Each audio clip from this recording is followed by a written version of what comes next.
Daniel Padilla and Kyla Estrada hindi na talaga linilingad sa publiko ang kanilang relasyon.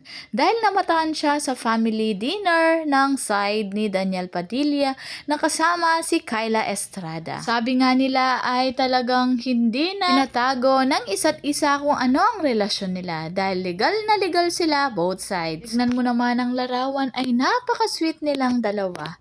Meron pa nga nung nag-beach sila na kasama din ang side Daniel at kapatid nito. Like close na close din si Kyla sa mga kapatid na babae ni Daniel. At ito pa ang kinaganda ay talagang laki ang tiwala ng magulang ni Kyla na alam niyang i-handle kung anong relasyon niya ngayon. At pinaninindigan ng mga magulang niya na wala naman siyang sinirang relasyon.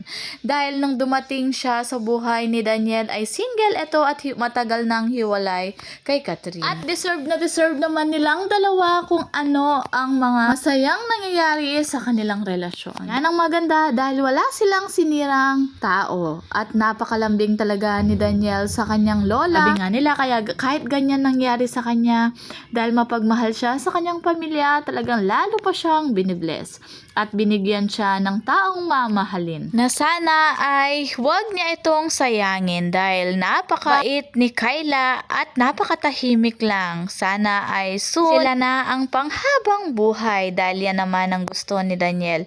Matagal na mamuhay at may sariling pamilya na.